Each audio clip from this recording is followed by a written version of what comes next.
है ना, ये चाहती हमें और कैसा पति मिला ना मिले, पर भोलेनाथ जैसा मिलना चाहिए। खुद भली वो काल का बंद कर रहे हैं, पर पति भोला बाला चाहिए। नहीं, आपकी बात नहीं, आप क्या करें, कभी कभी हमारे आपकी बात नहीं, आप तो काल का जैसा स्वभाव नहीं, आपका बहुत अच्छा स्वभाव है, परंतु हर पत्नी चाहती है कि मुझे पति कैसा मिले, भोलेनाथ जैसा, भोला बाला। हाँ, नरसिंह जैसा चाहते हो कि नरसिंह भगवान जैसा मिले? नहीं चाहते हो, फिर भी मिल जाते कभी कभार। कुछ घरों में रहते पति देवता बस दिन भर ऐसे करते। ये कौन है? ये नरसिंह भगवान है। तो आप चाहते हो कि आपको नरसिंह भगवान न मिले, भोले बाबा मिले, भगवान महादेव मिले, तो अगर कुंवारी कन्याएं हैं तो उनको सोमवार का व्रत करना ही चाहिए और शिव जी की उपासना करना ही चाहिए। विवाहित पत्नी भी अगर शिव आराधना करती है तो शिवाराधन करने वाली, शिव पूजन करने वाली, सोमवार का व्रत करने वाली पत्नी के घर में कभी क्लेश नहीं होता। क्लेश होता है पति पत्नी के झगड़े में, उन झगड़ों को समाप्त करने का एक ही उपाय है सोमवार का व्रत और साथ में शिवोपासना। शिव जी के मंदिर में जाकर आपको जैसा उचित लगे उस प्रकार से उनका पूजन अर्चन करें। बहुत विधान है, आगे हम वर्णन करेंगे।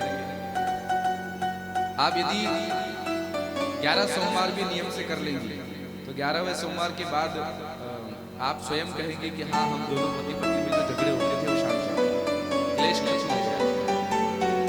सिलवासा, एक दादरा एंड नगर हवेली के पास सिलवासा है, क्या बोलते हैं, सेलवास भी कहते हैं, सिलवासा भी कहते हैं। 3 वर्ष हो गए,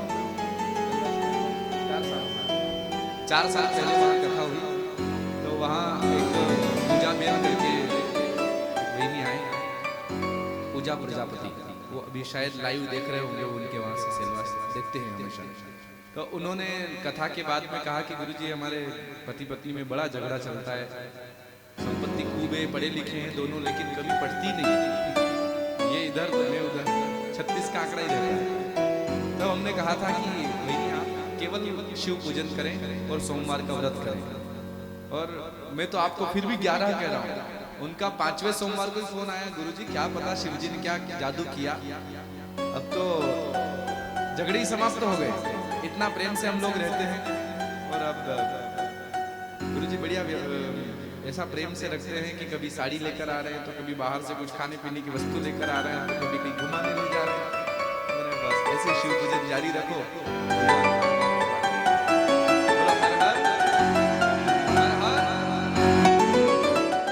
आगे कथा आती है कि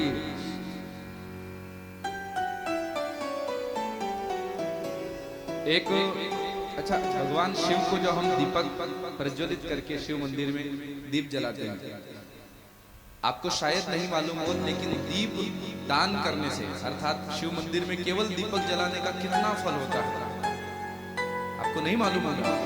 परंतु एक कथा शिव पुराण में वर्णित आई है, उस वर्णन को हम सुनेंगे कि भगवान शिव के मंदिर में एक दीपक भी यदि लगा दिया जाए तो उसका कितना बड़ा फल होता है। यहाँ एक कथा आती है। आसीत काम्बिल्य नगरे सोया जिनुलोद्भवः दीक्षितो यज्ञदत्ताख्यो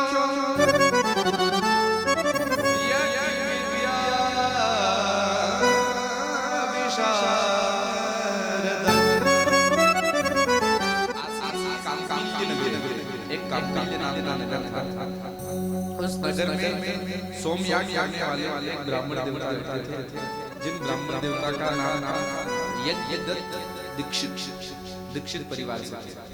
उनका नाम था यज्ञदत्त। बड़े अच्छे ब्राह्मण थे, नित्य घर में पूजन पाठ करते थे, संध्या वंदन करते थे, नित्य अग्निहोत्र करते थे, हवन करते थे। देखो, ब्राह्मण कुल में अगर जन्म मिला है तो ब्राह्मण को अपना कर्म कभी नहीं छोड़ना चाहिए, नित्य संध्या पूजन पाठ अवश्य करना चाहिए। ब्राह्मण को संध्या पूजन करने से ही उसका ब्रह्म तेज बना रहता है, उसके चेहरे पर तेज बना रहता है। जो ब्राह्मण संध्या पूजन नहीं करता है उसके मस्तक से तेज खत्म हो जाता है, उसका ब्रह्म तेज समाप्त हो जाता है। ये ब्राह्मण देवता यज्ञदत्त नाम के बहुत विद्वान, संपत्ति भी बहुत, लेकिन इनके एक बेटा हुआ जिसका नाम था गुणनिधि। गुणनिधि नाम का जो बेटा था वो बेटा धीरे धीरे बड़ा हुआ और बड़ा होकर वह बेटा कुसंगति में पड़ करके दुराचारी हो गया, जुआरी हो गया। देखो संग का बहुत असर पड़ता है। हम अच्छे हैं, हमारा विवाह हुआ, पत्नी भी अच्छी मिल गई, बेटा भी अच्छा हुआ, परंतु वो बेटा आगे जाकर अच्छा होगा कि नहीं होगा ये कुछ नहीं कह सकते, क्योंकि अगर उसका संग अच्छा रहा, हमारे बालक का उठना बैठना अच्छे लोगों के साथ रहा तो वो अच्छा निकल सकता है, हमारे संस्कार काम कर सकते हैं। परंतु उसका संग अलग अगर गलत हो गया मुश्किल है। अच्छे अच्छे कुलों में हमने देखा है, हम लोगों के घरों में जाते हैं, अच्छे कुल खानदान के बच्चे, और वो बच्चे कहीं शराब पी करके पड़े हैं, तो कहीं जुआ खेलते हुए मिलते हैं, तो कहीं गलत काम करते हुए पकड़े जाते हैं। तब विचार आता है कि इतना अच्छा खानदान मिला, इतने अच्छे कुल में जन्म मिला, उसके बाद भी ये इतना कैसे बिगड़ गया? तो उसका एक ही कारण है संग। जैसा करोगे संग वैसा चढ़ेगा रंग। संग बहुत सोच समझ करके करना चाहिए, हमें किसके साथ उठना बैठना है, किसके साथ उठना बैठना नहीं है, ये बहुत ध्यान रखने की बात है। नहीं तो काजर की कोठरी में कैसो हूं सयान हो जाए, काजर की एक रेख लागी है पे लागी है। आप कितने भी गोरे हो, पर अगर काजर की कोठरी में चले गए तो आप कितना भी बचा कर चलो, कहीं ना कहीं वो एक आध दाग लगेगा ही लगेगा। तो क्या करें? सबसे अच्छी बात यह है कि उस मार्ग पर ही मत जाओ जहां कुसंग हो। माता पिता का कर्तव्य है अपने बेटे का ख्याल रखो कि हमारा बेटा किसके साथ घूमता है, किसके साथ बैठता है, किसके साथ जाता है, कहाँ उठना बैठना इसका चलता है, बेटी कहाँ जा रही है, बेटी किसके साथ बातें कर रही है, बेटी किसके साथ घूम रही है, ये माता पिता को ख्याल रखना चाहिए। बेटा कहाँ जा रहा है, किसके साथ घूम रहा है, क्या कर रहा है, ये माता पिता को ध्यान रखना चाहिए। अच्छे संग में बेटी है कोई बात नहीं, अच्छे संग में बेटा जा रहा है कोई बात नहीं, पर अगर गलत संगत में बेटा या बेटी पड़े हैं तो समय रहते उन्हें उस कुसंग से निकाल लो। बोलो हर हर, नहीं तो बहुत पछताना पड़ेगा। महाभारत में हम कथा सुनते हैं, धृतराष्ट्र के 100 पुत्र हुए, पांडव 5 हुए और कौरव 100 भाई हुए। अब धृतराष्ट्र के 100 पुत्र दुष्ट निकले। एक भी मान लो दुर्योधन खराब था, दुशासन खराब था, तीसरा या चौथा या पांचवा 99 खराब होते, एक तो अच्छा निकलना था। 100 के 100 खराब क्यों? क्या कारण रहा होगा? वैसे तो बहुत कारण है, लेकिन मेरी मति कहती है हम हमारी बुद्धि से सोचें तो शायद एक कारण यह था कि धृतराष्ट्र को जन्म से दिखाई नहीं देता जन्मांध, और गांधारी के साथ विवाह हुआ तो गांधारी ने आंखों पर पट्टी बांध ली। अब पति को दिखाई नहीं देता और पत्नी आंखों पर पट्टी बांध कर बैठ गई, तो जो संतान होगी उस संतान को संस्कार कौन देगा? अब संतान क्या कर रही है, कहाँ आ रही है, कहाँ जा रही है, किसके संग उठना बैठना चल रहा है, कौन ख्याल रखेगा? और ये इतना बड़ा कारण हुआ कि 100 के 100 कौरव दुष्ट निकल गए। वर्तमान में भी यही दशा है। आप हम सभी लोग पुरुष वर्ग धृतराष्ट्र बनकर बैठ जाते हैं और माताएं बहनें गांधारी बनकर बैठ जाती हैं। न ये देखना चाहते हैं, न आप देखना चाहते हो कि हमारी संतान क्या कर रही है, किसके साथ उठ बैठ रही है, कहाँ आना जाना चल रहा है। फिर बाद में जब बेटा गलत काम करने लग जाता है, शराब पीने लग जाता है, जुआ खेलने लग जाता है, या बेटी किसी के साथ भाग जाती है, तो माँ बाप रोते हुए आते हैं, गुरुजी बेटे ने गलत कदम उठा लिया, बेटी गलत मार्ग पर चल पड़ी, या उसने जो भी दूसरे लड़के के साथ भाग गई, दूसरे परिवार समाज के लड़के के साथ भाग गई, आकर रोते हैं। मैं मन में कहता हूँ अब रोने से अब पछताए होत क्या जब चिड़िया चुग गई खेत। ये आंखों पर पट्टी बांधकर गांधारी बनकर क्यों बैठी थी? ये धृतराष्ट्र बनकर हम क्यों बैठे थे? अरे बेटा अगर आधी आधी रात में घर आता है तो पूछो उससे कहाँ गया था बेटा, अगर बेटी आधी आधी रात में वो बिस्तर में घुस करके कोई चैटिंग कर रही है तो थोड़ा तो ख्याल रखो कि इसकी चैटिंग कहाँ चल रही है? बोलो हर हर बुरा न मानो होली है, परंतु ख्याल रखना हमारा कर्तव्य है। हमारे बेटे बेटियां किस मार्ग पर जा रहे हैं माता पिता का कर्तव्य है। अगर वो सदमार्ग पर है तो फिर तो कोई रोक टोक की आवश्यकता है ही नहीं, परंतु आपको माँ को बिल्कुल खबर लगती, माँ आंखें पहचानती है बच्चों की, ये बच्चा झूठ बोल रहा है या सही बोल रहा है।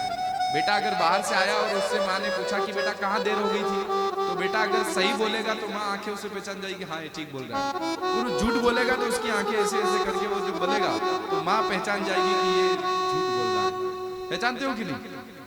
माँ को भगवान ने वो शक्ति दी है, आंखें पहचान सकती बेटे की, और फिर भी माँ रोक न लगाए तो गलती बच्चे की नहीं है, गलती माँ की है। बोलो हर हर। बेटी अगर गलत कार्य कर रही है, कहीं किसी लड़के के साथ जा रही है आ रही है, तो माँ को पता रहता है। ये अपने पति को बताती नहीं वो अलग बात है, पर बाद में जब वो बेटी मुंह काला कर देती है तब जाकर माँ कहती है ऐसा हो गया। बाद में होने से कुछ नहीं, पहले रोक लगाओ। यह गुण निधि इतना दुष्ट दुराचारी हुआ, माँ को मालूम था। माँ ने एक दो बार समझाया भी, बेटा तेरे पिता अच्छे कुल के हैं, मैं अच्छी कुल की हूँ, तेरा मामा पक्ष बहुत अच्छा है, फिर तू इतना दुष्ट कैसे निकल रहा है? क्योंकि बार बार माँ से मांगता था, माँ लाओ सोने की अंगूठी दे दो, तो लेकर जाता, जुए में हार जाता। कभी माँ की साड़ी जुए में हार जाता। पति देवता को जो यजमान सोने चांदी के बर्तन देते थे, ये बर्तन लेकर जाता, वो बर्तन हार के आ जाता। सोने की थाली हार कर आ गया, चांदी के बर्तन हार कर आ गया। एक दिन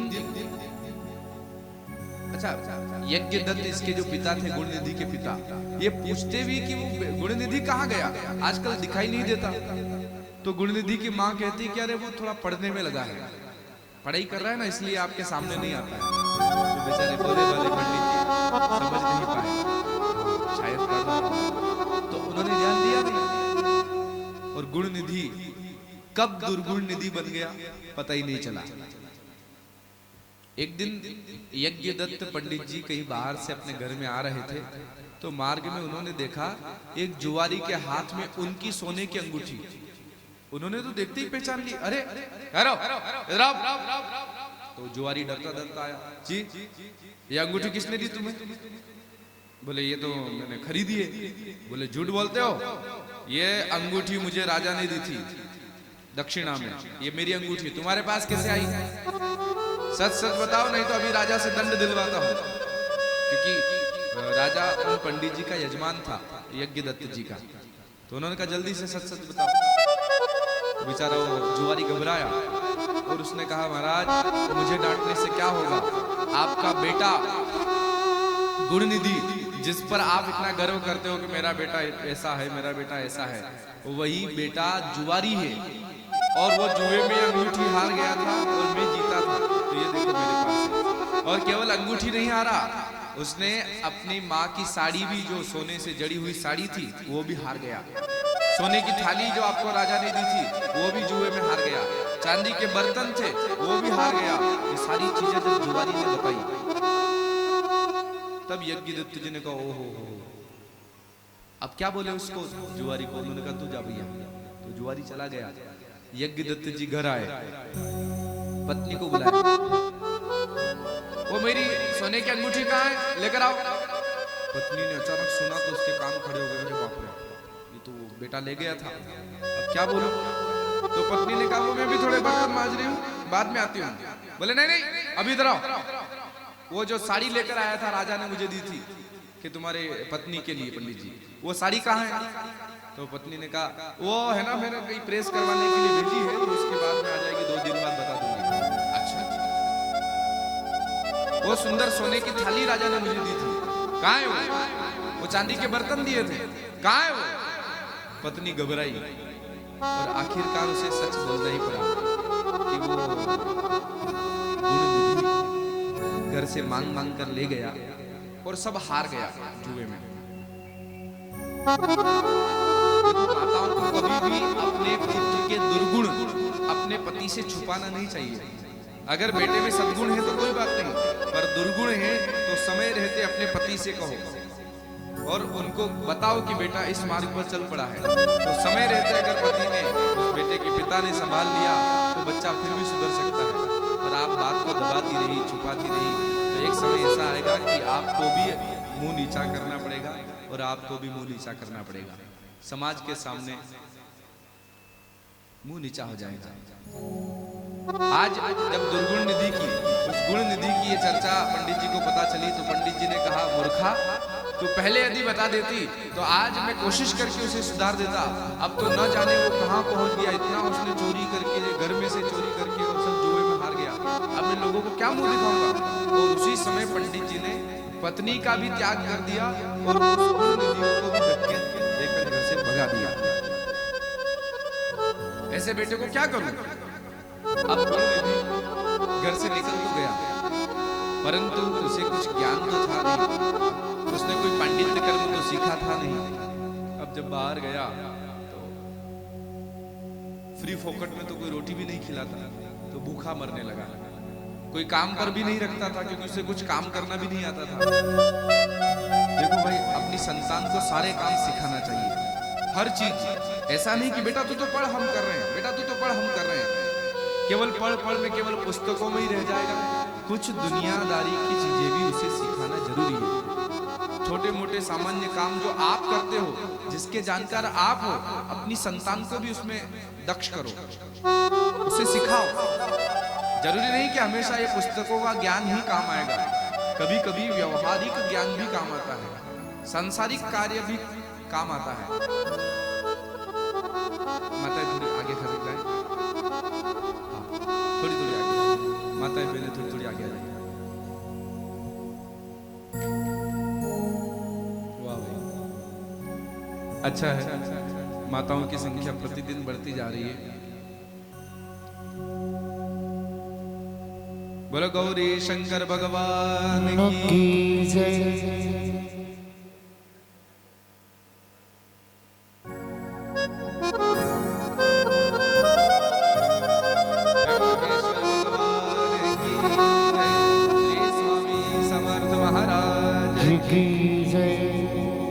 कथा कहती है कि गुण निधि जब घर से बाहर निकला, इसे कहीं कुछ काम नहीं मिला, तो भूखा प्यासा जब गया तो एक शिवालय में बढ़िया सुगंध आ रही थी। अंदर किसी यजमान ने, किसी शिव भक्त ने भगवान शिव को भोग लगाया था। भोग की जो खुशबू आई, घी की खुशबू आई। घी में खुशबू आती है, आती है जैसे मुझे ना, मुझे तो नहीं लगता कि आजकल के घी में खुशबू आती होगी। पुराने घी में तो फिर भी खुशबू आती थी। नितिन भाई, पुराना घी जब हम खरीदते थे तो क्या बोलते थे, घी, केवल घी, कोई आगे पीछे कोई शब्द नहीं। फिर समय बीता, फिर हम लोग क्या कहने लगे, देशी घी। मतलब कहीं ना कहीं विदेशी आ गया होगा, तभी तो मांग में कहना पड़ा देशी घी दे दो। फिर समय बीता और अब बाद में लोग क्या कहते हैं, शुद्ध देशी घी। मतलब देसी घी में भी शुद्ध और अशुद्ध आने लग गया होगा, तो हम लोग क्या मांगते हैं दुकानदार से, शुद्ध देशी घी। पर आजकल तो और जब समय बदल गया, आजकल हम लोग जाकर क्या मांगते हैं, पतंजलि का शुद्ध देशी घी, अमूल का शुद्ध देशी घी, सांची का शुद्ध देशी घी, है ना। इसका मतलब है कि वो समय अलग था कि घी मतलब उसमें कोई शुद्ध अशुद्ध देशी विदेशी कुछ नहीं। तो पुराने घी में जब हलवा बनता था तो ऐसी खुशबू आती थी कि जिस घर में हलवा बनता, 4 घरों में अपने आप खुशबू पहुंच जाती थी कि नहीं। आजकल हलवा बने तो घर में ही खुशबू नहीं आती। आगे वाले कमरे में कोई टीवी देख रहा और पीछे वाली श्रीमती हलवा बना के खा भी ले तो आगे वाले को पता नहीं। हालांकि ऐसा करती नहीं है माताएं, तो ऐसा घी आजकल आने लग गया। अब देखो कभी त्योहार आते हैं, उन त्योहारों पर नकली मावा, नकली घी, नकली मिठाइयाँ, जगह जगह छापे पड़ते हैं और वो सब उजागर होता है।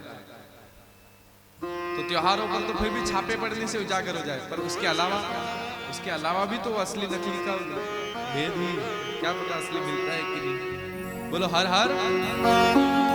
तो शिवालय में शिव जी को भोग लगाया गया था कि अच्छा देख, एक बात आप ध्यान रखें, देवताओं को कभी भी भोग लगाएं तो शुद्ध वस्तु का भोग लगाएं, बाजार की वस्तु का नहीं, क्योंकि बाजार में कुछ भी शुद्ध नहीं मिलता। अपने हाथ का प्रसाद घर पर बनाओ और अपने हाथ की मिठाई आदि बना करके वो भोग भगवान को लगाना चाहिए, बाजार का नहीं। आजकल लोग मेहनत नहीं करना चाहते, मिठाई लाएंगे बाजार से लाके लगा दी भगवान को, वो अब कौन बनाने वाला है, किस हालत में उसने बनाया, कैसे बनाया है, कुछ नहीं। और घर पर आप बनाओगे, शुद्धता से बनाओगे, भाव से बनाओगे तो इसकी बात अलग है। इसके लिए तो भगवान स्वीकार करने के लिए तैयार है। हमारे महादेव भी भाव के बहुत दुखे हैं। कौन कहता कि भगवान खाते नहीं, ठाकुर जी जरूर मेरे शबरी के जैसे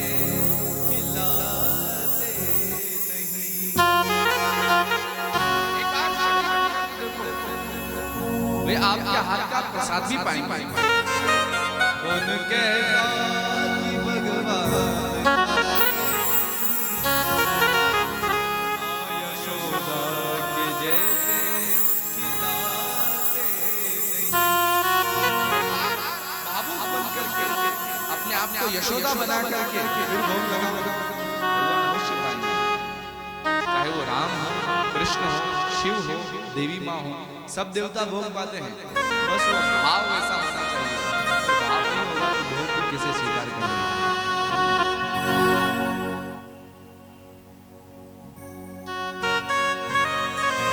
एक भगत अगर सच्चा भावुक है तो उसे जगह जगह भगवान दिखाई देते हैं, जगह जगह भगवान महादेव दिखाई देते हैं, भगवान पंडरीनाथ दिखाई देते हैं, बस वो भाव वो होना चाहिए।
भक्त कहता है, न कुछ जुस्तजू है, न कुछ आरज़ू है, जिधर देखता हूं उधर तू ही तू। एक भक्त भाव से अगर योग लगाए तो भगवान महादेव भी पाते हैं, माँ भगवती भी पाती है, राम जी भी पाते हैं, कृष्ण जी भी पाते हैं। कौन कहता कि भगवान आते माया यशोदा बुलाते।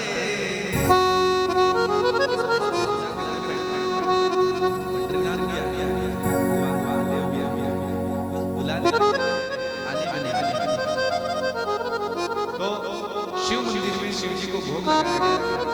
गुण निधि घर से निकला, भूखा प्यासा था, शिव मंदिर के बाहर बैठ गया। तो वहां कोई शिव पूजक शिव पूजन कर रहा था, उसने शिव जी को भोग लगाया और रात्रि में कीर्तन किया। और कीर्तन करते करते वह शिव भक्त और इसके परिवार के जो लोग आए थे सब सो गए।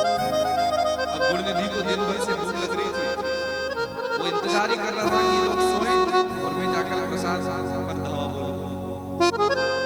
जैसे ही गुण निधि गया तो दीपक की लौ थोड़ी कम हो गई थी, बुझने की कगार पर थी। तो गुण निधि गया और उसने वो जो लौ खत्म हो गई थी, वो बत्ती समाप्त हो गई थी।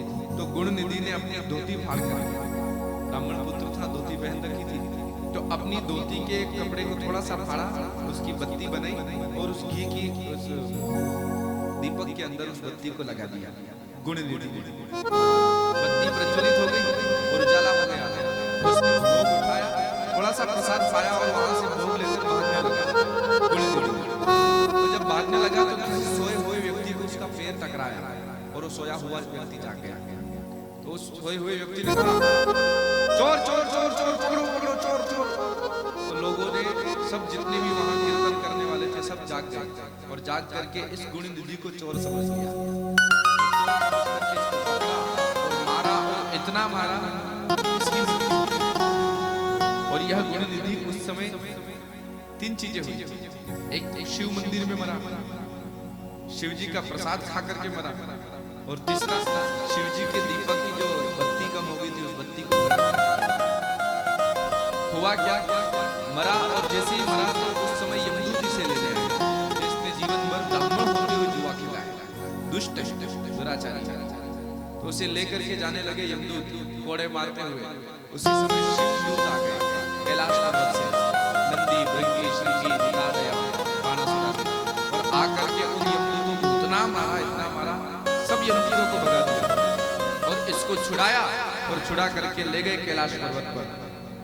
और जब ये यमदूत मार खा करके यमराज के पास पहुंचे तो इन्होंने अपना यमपाश फेंक दिया, ले ये लो सरकार, आपकी नौकरी नहीं करनी। यमराज ने कहा क्या हुआ? बोले आज हम एक जुआरी को लेने गए थे, जीवन भर जिसने जुआ खेला, उसे लाना तो नरक में था, परंतु न जाने कौन शिवदूत आए और उन्होंने हमें भी मारा और उसको भी छुड़ा कर ले गए। अच्छा, कैसे थे? तो यमदूतों ने कहा ये त्रिपुंड्रधरा लोके, और सबकी तीन तीन आंखें, शिव जी के भी तीन आंखें, उनके